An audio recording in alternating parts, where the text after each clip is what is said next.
बिस्मिल्लाहिर्रहमानिर्रहीम। Bismillahirrahmanirrahim. Assalamu alaikum and welcome back to the Oriental Public School online teaching platform. Class 6, once again I'm going to record a video lecture of biology for you, and our topic is air. In air so far we have studied the structure of air, and today I'm going to discuss the function of air. Structure of air में आपने पढ़ा कि air के तीन parts हैं, external air, middle air and internal air. External air के अंदर external air Penna and external auditory canal मौजूद हैं। मिडल एयर में मौजूद है एयर ड्रम एंड ऑसिकल्स, और इंटरनल एयर के अंदर मौजूद होते हैं semi circular canal and cochlea, और उससे फिर नर्व्स निकलती है जो ब्रेन तक पहुंचती है, ऑडिटरी नर्व्स। उसका काम है हेयरिंग के साथ और बॉडी के बैलेंस के साथ उसका ताल्लुक़ होता है। तो ये तीन पार्ट्स आप पढ़ चुके हैं एयर के हवाले से। आज हम एयर का फंक्शन पढ़ने जा रहे हैं। पहली वीडियो में एयर के हवाले से इफ़ यू रिमेंबर हमने डिस्कस किया था दी फंक्शन ऑफ एयर के एयर दो फंक्शन करते हैं। उसका प्राइमरी फंक्शन होता है हेयरिंग। प्राइमरी फंक्शन क्या है?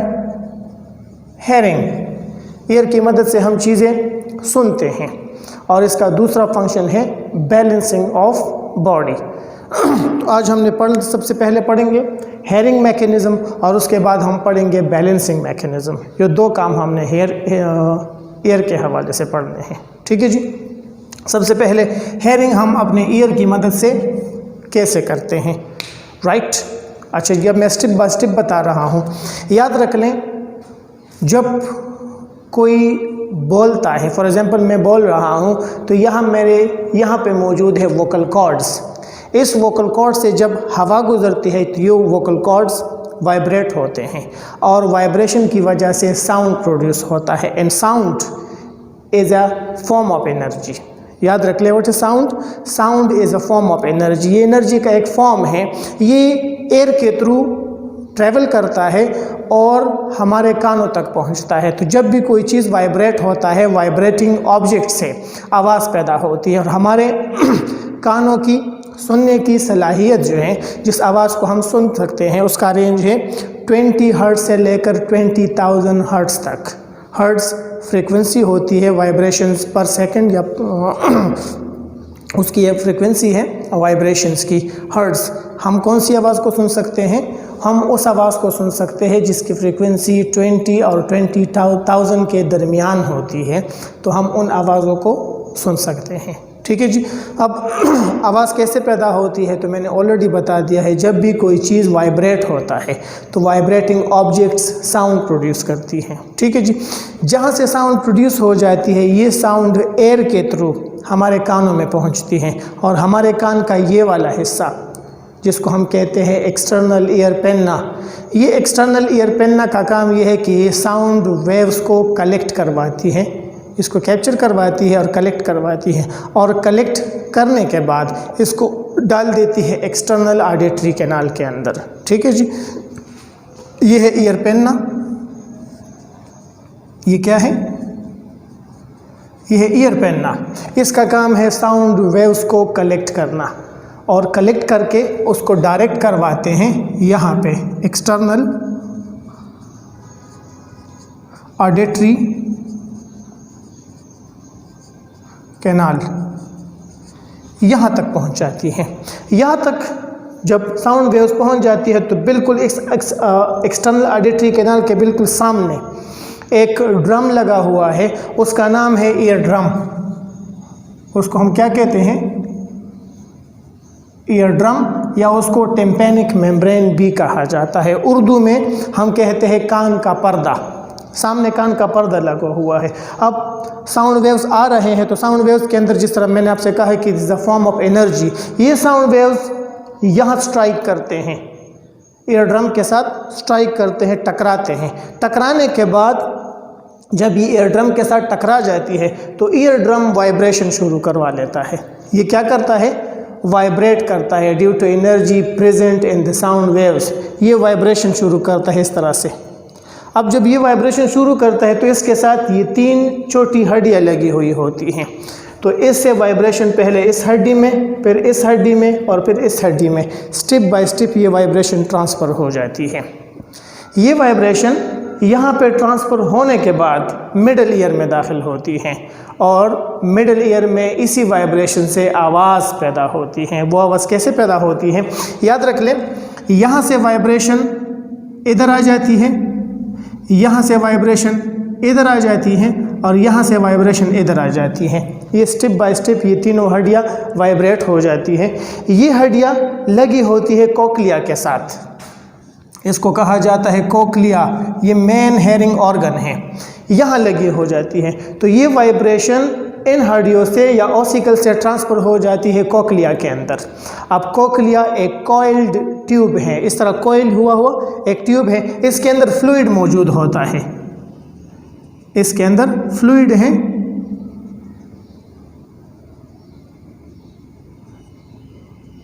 यहाँ पे फ्लूइड मौजूद होता है और इस फ्लूइड के अंदर इस कोक्लिया के वॉल से बारीक बारीक सिलिया निकलते हैं, सिलिया यानी बारीक बारीक बाल यहाँ से निकलते हैं और ये इस फ्लूइड के अंदर होते हैं।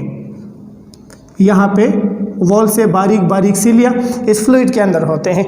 तो जब वाइब्रेशन इस कोक्लिया के अंदर पहुँच जाती है और कोक्लिया इस तरह वाइब्रेट हो जाता है तो कोक्लिया में मौजूद ये फ्लूइड भी वाइब्रेट होता है, ये इस तरह मूवमेंट करना शुरू कर देता है। तो जब ये मूव करता है, इसके मूवमेंट के साथ ये बारीक बारीक सिलिया भी मूवमेंट करते हैं, ये भी हिलने शुरू हो जाते हैं। तो जब ये हिलते हैं, इसी सिलिया के साथ लगे होते हैं ऑडिटरी नर्व्स, इसके साथ क्या लगे होते हैं, ऑडिटरी नर्व्स। ये सिलिया इसी वाइब्रेशंस को इलेक्ट्रिकल सिग्नल्स में कन्वर्ट करते हैं या इलेक्ट्रिकल इम्पल्स में कन्वर्ट करते हैं। ये उसको एक ऐसे मैसेज में कन्वर्ट करते हैं जिस मैसेज को इन नर्व्स की मदद से ब्रेन तक पहुंचाया जाता है, ये ब्रेन तक पहुंचते हैं। अब ब्रेन तक ये इलेक्ट्रिक इम्पल्स चला जाता है, ब्रेन इसको एनालाइज करता है और इसको ट्रांसलेट करवा देता है in the form of sound, और हम साउंड सुन भी लेते हैं और उसको समझ भी लेते हैं। ये सारा काम फिर आगे ब्रेन करवाता है। ठीक है जी, यही हमारा क्या है, मैकेनिज़्म ऑफ हेयरिंग है। ठीक है जी, मैं फिर से बता देता हूँ, जब कोई चीज़ वाइब्रेट होता है तो उससे आवाज़ पैदा होती है। ये आवाज़ एयर के थ्रू या किसी दूसरी मीडियम के थ्रू हमारे कानों तक पहुंचती है। हमारे कानों में ये आवाज़ हमारा एक्सटर्नल ईयर पिन्ना कलेक्ट करता है, कलेक्ट करने के बाद उसको एक्सटर्नल ऑडिटरी कैनाल में डायरेक्ट करवाता है, वहाँ भेजता है। एक्सटर्नल ऑडिटरी कैनाल के बिल्कुल सामने ईयर ड्रम लगा हुआ है। इन साउंड वेव्स की मदद से ईयर ड्रम वाइब्रेट हो जाता है। ईयर ड्रम से vibration step by step ossicles में ट्रांसफ़र होती है, मेलियस, इनकस और स्टेपिस इनमें ट्रांसफ़र हो जाती है और इनसे vibration main hearing organ cochlea में ट्रांसफ़र होती है। जब कोक्लिया वाइब्रेट होता है तो इसके अंदर मौजूद लिम्फ या फ्लूइड वो भी हिलता है, वो भी वाइब्रेट होता है। तो हिलने की वजह से इसमें जो बारीक सिलिया कोक्लिया के वॉल से अंदर मौजूद है वो मूवमेंट करती है इस लैंप के साथ और उसी सिलिया की मूवमेंट से इलेक्ट्रिकल इम्पल्स या एक मैसेज प्रोड्यूस होता है जिसको ऑडिटरी कैनाल या ऑडिटरी नर्व्स के थ्रू ऑडिटरी नर्व्स के थ्रू उसको ब्रेन में भेजा जाता है। ब्रेन इसको ट्रांसलेट कर देता है और इस तरह हम आवाज़ सुन लेते हैं। ठीक है जी, तो इसका पहला फंक्शन है हेयरिंग। अब दूसरा फंक्शन इसका क्या है, बैलेंसिंग ऑफ बॉडी, बॉडी का बैलेंस होना। बॉडी का बैलेंस कहाँ से होता है, बॉडी का बैलेंस भी कान से ही हो रहा है और कान में हमारे इंटरनल ईयर के अंदर एक स्ट्रक्चर मौजूद है, ये 3 सेमी सर्कुलर कैनाल मौजूद हैं, 1 2 3, इसको कहा जाता है semi circular canal. Semi circular canal, ये 3 स्ट्रक्चर मौजूद हैं और इसके अंदर भी फ्लूइड मौजूद होता है। इसके अंदर भी क्या मौजूद होता है, फ्लूइड मौजूद होता है, जिस तरह कोक्लिया के अंदर मौजूद है। और यहाँ से भी इसके वॉल से बारीक बारीक सिलिया इस फ्लूइड के अंदर मौजूद होते हैं। तो जब हम अपने बॉडी को हिलाते हैं या जब हम मूव करते हैं तो हमारी बॉडी या हमारी बॉडी किसी भी साइड पे झुक जाती है। फॉर एग्जांपल मैं अपना सर इस साइड पे झुक रहा हूँ तो ये फ्लूइड मूव करके इस साइड पे चला जाता है। तो इस साइड पे मौजूद सिलिया जो है वो वाइब्रेशन शुरू कर देती है या उस फ्लूइड की मूवमेंट की वजह से वो भी मूवमेंट शुरू कर देती है। इसी मूवमेंट से इम्पल्स प्रोड्यूस होता है और वो इम्पल्स इन नर्व्स के थ्रू ब्रेन में पहुंचता है और ब्रेन को पता चल जाता है कि बॉडी किस साइड पे झुकी हुई है। तो हम अपनी बॉडी को उस हिसाब से सीधा करवा सकते हैं। ठीक है जी। बॉडी का बैलेंस कहाँ से हो रहा है? बॉडी का बैलेंस हमारे इंटरनल ईयर से हो रहा है और इंटरनल ईयर के अंदर बैलेंसिंग के लिए जो स्ट्रक्चर मौजूद है उसको कहा जाता है सेमी सर्कुलर कैनाल।